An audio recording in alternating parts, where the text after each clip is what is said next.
Hello दोस्तों, नमस्कार। समृद्धि technical में आपका हार्दिक स्वागत है। दोस्तों, आज हम हार्डनेस टेस्टिंग का एक मेथड जिसका नाम है विकर हार्डनेस टेस्टर मशीन, इस मेथड के बारे में चर्चा करेंगे। दोस्तों, ये बहुत ही इम्पॉर्टेंट चैप्टर है और इसकी जो टेस्टिंग मेथड है ये भी बहुत ही इम्पॉर्टेंट है। तो सबसे पहले हम देखेंगे कि इस मशीन का यूज कहाँ करते हैं।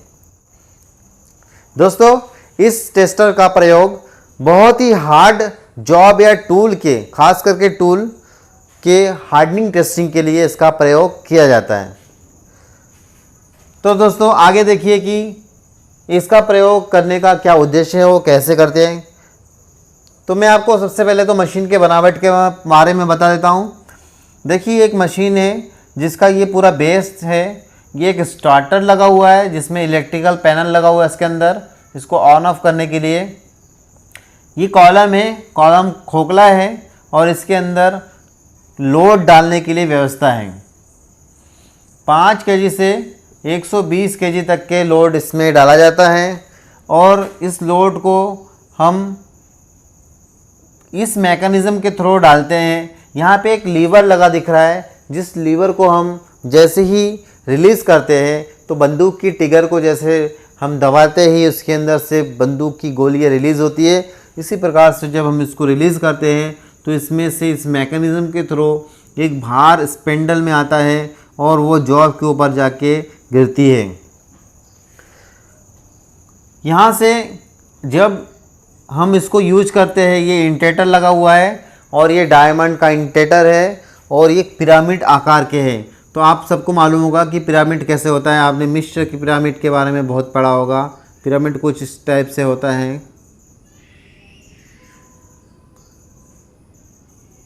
इस टाइप से होता है, जो कि किसी एक बहुत ही सुंदर आकृति दिखता है। आपने पिरामिड देखा भी होगा, वो पिरामिड आकार के एक आकृति बनता है। अब बात करते हैं, यहाँ पे एक गेज लगा हुआ है जिसके अंदर से एक मैग्नीफाइंग ग्लास लगा हुआ है। जब हम इसका इंटेटर का यूज करते हैं और इंटेटर को निकाल देते हैं, फिर इसको घुमाकर हम मैग्नीफाइंग ग्लास को उसके ऊपर डालते हैं जहाँ पे इम्प्रेशन या निशान बना है या गड्ढा हुआ है। जब इसके ऊपर हम देखते हैं तो हम इस एरिया को बड़े बड़े अक्षरों में देख सकते हैं। यह एक ऐसा प्रतिबिंब बनता है जिसकी रीडिंग को हम यहाँ पे पढ़ सकते हैं। ये जो रीडिंग है, यहाँ पे आपको 2 प्रकार के रीडिंग दिखेंगे। एक मेन स्केल होगा जिसका मान, मेन स्केल का मान होगा 0.1 और एक सब डिवीज़न होगा। मेन डिवीज़न का मान 0.1 होगा और सब डिवीज़न का मान 0.1 mm होगा। यहाँ तक आप समझ गए। अब जब इसको हम नाप लेंगे तो नापने से पहले मैं आपको यहाँ से भी अंतरावली बता देता हूँ। ये एक स्क्रू, एलिवेटिंग स्क्रू है और जिसको ऑपरेटिंग हम इस हैंड व्हील से करते हैं। ये नट और बोल्ट के सिद्धांत पे काम करता है। जैसे ही हम इसको घुमाते हैं तो इसकी जो स्क्रू है, एलिवेटिंग स्क्रू, वो ऊपर नीचे होता है। जैसे यदि हम किसी नट को घुमाएं और बोल्ट को हम स्थिर रखें और तो क्या आगे बढ़ेगा, नट आगे बढ़ेगा। और यहाँ नट जो है वो स्थिर है तो क्या आगे बढ़ेगा, बोल्ट आगे बढ़ेगा। तो इसी प्रकार से हम इसके ऊपर एक एनव्हील रखा और फिर जॉब को डाला। जैसे ही हम इस नट को घुमाएंगे तो बोल्ट ऊपर होता है और जॉब जो है, जैसे जॉब की आकृति होती है उस हिसाब से हम इसे ऊपर नीचे कर सकते हैं। जब हम इसको नीचे से ऊपर ले जाते हैं और फिर इसके ऊपर हम जब भार को गिराते हैं 120 केजी फोर्स, तो यहाँ पे एक पिरामिड आकार के गड्ढा बनता है। तो आपने देखा कि यहाँ से आप पूरे अंतरावली को समझ गए। और ये इंटेटर जो है डायमंड कोण का बना होता है, जो कि 136 डिग्री में बना होता है। अब यहाँ पे जब लोड को हम छोड़ते हैं तो उसके ऊपर 10 सेकंड तक इस लोड को रखना है, फिर उसे हटा देना है। हटाने के बाद जो आकार बनेगा उसको आप मैग्नीफाइंग ग्लास से जब देखेंगे तो देखने के बाद आपको यहाँ पे रीडिंग दिखेगा। तो आप जैसे ये रीडिंग यहाँ पे आप देखेंगे कि इसको बड़ा आकार बना के दिखाते हैं। इसके द्वारा जो निशान छोड़ा गया वो एक पिरामिड के आकार के निशान आया होगा, जो कि आपको कुछ इस तरह से आप देखेंगे। आपको डी निकालना है, छोटा डी। तो छोटा डी जो होता है वो पिरामिड के आकार होता है। आपको ये नाप आपको देखना है कि इसका डी कैसा आता है। अब देखिए ये जो इम्प्रेशन है यहाँ से यहाँ तक कि आपको नापना है। तो मान लीजिए इसने 1/2 3 4 5 मेन स्केल का आपको रीडिंग दिख रहा है इस गेज पर, इंडिकेटर गेज पर। तो आपने 5 मेन डिवीज़न देखा, तो मेन डिवीज़न का एक भाग का मान कितना है, आपको मैंने बताया था 0.1, दिखा कितना 5, तो कितना हो गया 0.50। ठीक है। फिर मैंने बोला था कि आपको सब डिवीज़न, तो मान लीजिए सब डिवीज़न 4 भाग दिख रहा है सब डिवीज़न का। तो एक सब डिवीज़न का मान होता है 0.01 इंटू कितना दिख रहा है 5।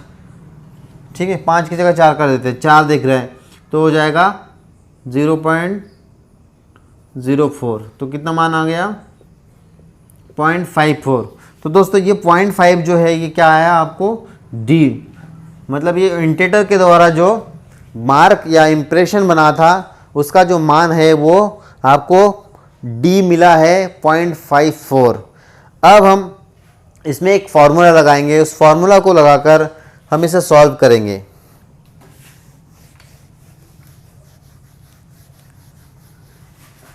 चलिए दोस्तों इस कैलकुलेशन को हम देखते हैं एक बार, फॉर्मूला से इसको कैसे निकाला जाता है। देखिए F बराबर से 30 है, मतलब कि हमने फोर्स 30 kg लोड इसमें यूज करेंगे।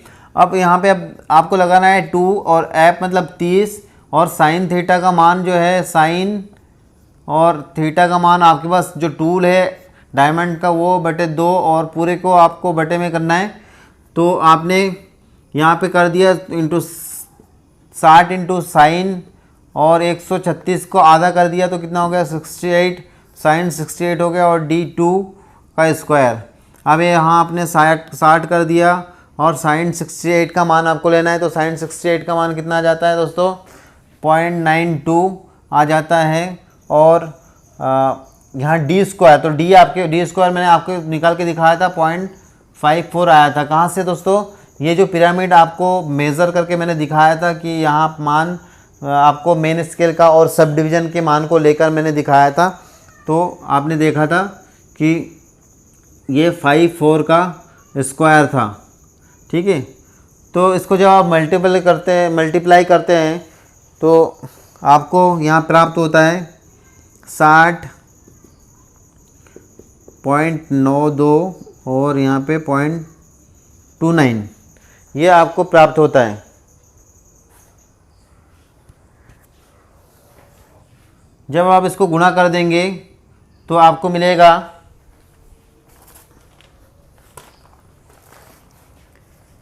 55.2/29 और जब इसको आगे भी सॉल्व करेंगे तो BHN मतलब Vickers hardness number 190.3 kilogram force metre newton square ये आपको प्राप्त हो जाएगा। ठीक है दोस्तों, तो दोस्तों ये फॉर्मूला से आप क्वेश्चन को सॉल्व कर सकते हैं, नहीं तो आप इसे भी चार्ट के माध्यम से भी कर सकते हैं। आज की जो आधुनिक मशीन है वो CNC या डिजिटल मशीन है, जिसमें आपको किसी प्रकार की कोई कैलकुलेशन करने की ज़रूरत नहीं पड़ती, सीधा आप रीडिंग को ही उस डिस्प्ले के ऊपर देख सकते हैं। जैसे कि आप डिजिटल माइक्रोमीटर या डिजिटल वर्नियर कैलिपर बहुत सारे चीज़ों को आप देखते हैं, उसी प्रकार से आज के ज़माने में सारी चीज़ का रीडिंग डायरेक्टली मिलने लगा है। तो दोस्तों कैसा लगा ये वीडियो आप बताइए मुझे, और यदि आपको लगता है कि ये वीडियो बहुत अच्छा था तो आप लाइक करिए, शेयर करिए, सब्सक्राइब करिए और कमेंट्स करिए, क्योंकि आपके लाइक और कमेंट्स से मेरा हौसला बढ़ता है। इस प्रकार से आप देखते रहिए Samriddhi technical. Thank you for watching. आप देखते रहिए समृद्धि टेक्निकल।